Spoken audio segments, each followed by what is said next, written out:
Software maker Autodesk topped second quarter earnings estimates. Let's get right into this quarter to break down these numbers with Autodesk CEO Andrew Anagnost. Andrew, good to see you here. Thanks for joining Yahoo Finance again. Talk to us about demand for your product. We're seeing and hearing a lot of companies warn about economic uncertainties. How did your quarter pan out in relation to expectations? Well, so this is a great example of resilience, discipline, and opportunity, right? Resilience in our business, we're unusual in our sector in that we're a full subscription model company, okay? So that's really important. We're also diversified across everything that gets made in the world. And that's everything from cars to bridges to roads to rockets to factories to movies to games. We're participating in the entire world of designing and making things, which is super important. And everyone in that sector is committed to digital transformation. We've also been super disciplined during all these economic cycles we've seen over the last few years. We never overinvested where things were good to fund every project, and we never underinvested when things were bad to please every investor. And as a result, we're getting the rewards of that discipline.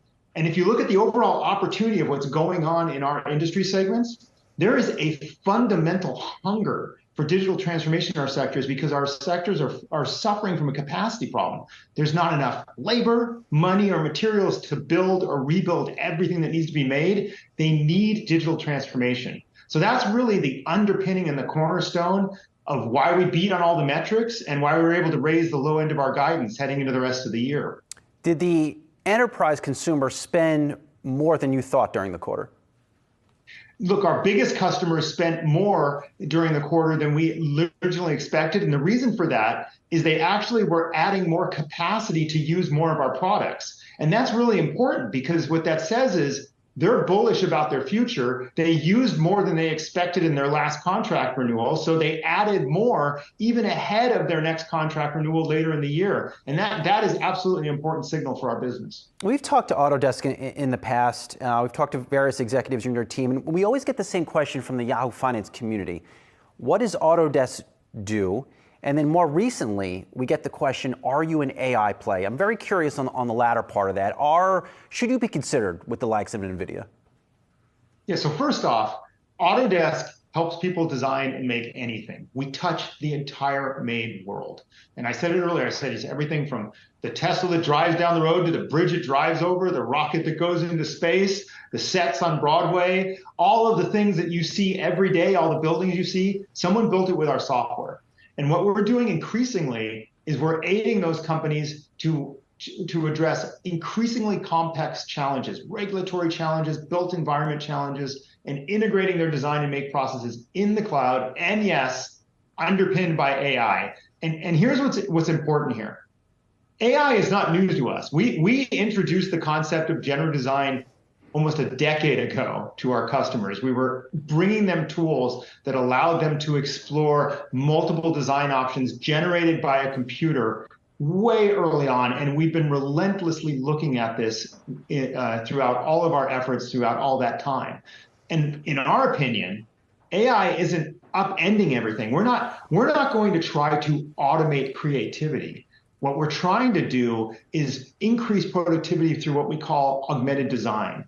And augmented design is helping people get the ideas out of their head and creating those really detailed and sophisticated representations in the computer that allow them to design and make it. So we're absolutely an AI player. We've always been an AI player. We've been quietly introducing AI-driven technologies into our products for a decade at least, and that pace is going to accelerate.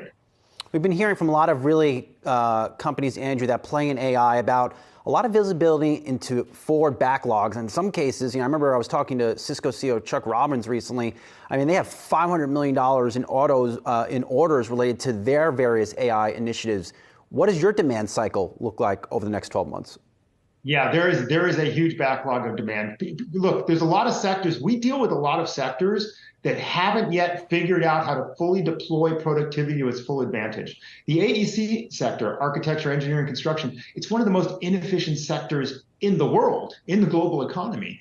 And they have started to realize that technology, and now at the accelerating pace of AI, is going to have a significant impact on how they do their work.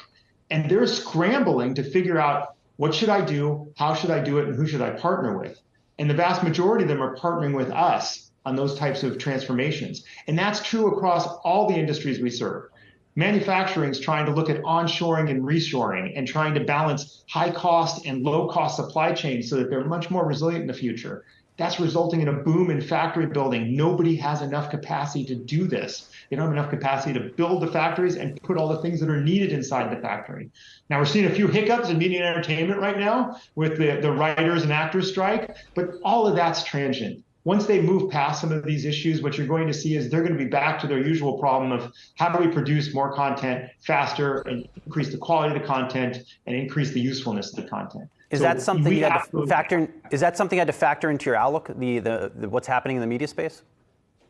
Remember, we're diversified across everything that's built, and media and entertainment is a relatively small piece of our business. But yeah, media and entertainment was a soft part of our business. It's to be expected, but there were lots of things that offset that softness. There was a lot of discussion on the earnings call, Andrew, about your exposure to commercial real estate. You sounded like you were just tired of getting this question, but I have to ask you about your exposure to commercial real estate, and are you exposed to what's happening there, and is that a downside risk to your business?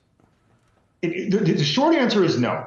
Now let's be clear here. Commercial real estate's heading into its own challenges, and there's a few things that they have to do to address their challenges. One, they have to reconfigure space to be more attractive to a shrinking pool of investors. And frankly, governments and commercial real estate owners have to partner more closely to lubricate the opportunities and frankly provide incentives for the opportunities to turn some of these spaces into multi-use spaces. That's a real challenge heading in there, and I don't want to be Pollyannish about that. But with regards to our business, remember, diversified across everything. So for everything that's going on in one sector, there's something exciting going on in another sector. Like I just talked about the factory boom. There's a factory building boom in the United States. And that boom is about a factory building. It's about the machines that go inside the factory. It's about laying out how that factory works and then managing that factory into the future. We touch every piece of that process. So even though one sector is seeing problems, we see increases in potential in other sectors. So in terms of our business, it's immaterial. In terms of that sector, they've got some problems they have to address, and there's ways to do that. You're right, of course, Andrew. You have a lot of exposure to manufacturing, and you mentioned the boom.